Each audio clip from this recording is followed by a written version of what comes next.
यह कहानी एक राजा और उसकी दासी की है। एक बार की बात है, राजा की दासी उनका बिस्तर लगा रही थी। बिस्तर पर फूल बिछाए जा रहे थे। फूलों की खुशबू बहुत ज़्यादा आ रही थी। बिस्तर भी बहुत ज़्यादा मखमली थे। वैसे तो दासी रोज बिस्तर लगाती थी, लेकिन उस दिन दासी ने सोचा, राजा के लिए तो मैं रोज बिस्तर लगाती हूँ, क्यों ना आज थोड़ी देर मैं भी इस पर सोकर देख लूँ। यह सोचकर दासी बिस्तर पर लेट गई। बिस्तर इतना मखमली था कि लेटते ही उसकी आँख लग गई।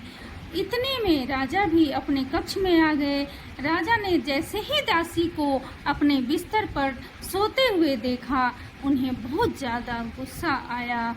राजा ने अपने सेवक को बुलाकर तुरंत कहा, इस दासी को 100 कोड़े लगाए जाएं।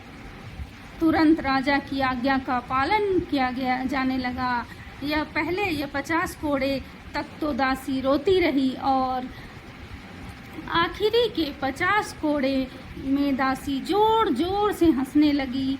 यह देखकर राजा आश्चर्यचकित हो गया और दासी से पूछा, तुम पहले के 50 कोड़े में रोती रही और आखिरी के 50 कोड़े में हंसने लगी, क्यों?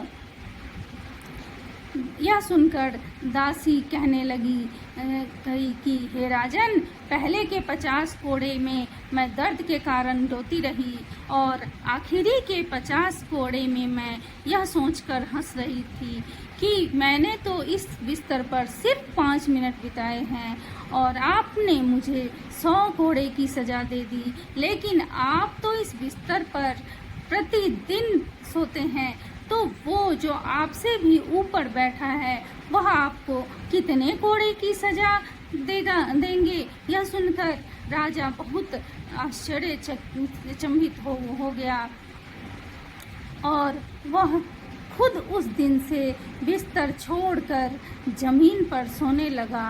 राजा को अपनी गलती का एहसास हो गया था।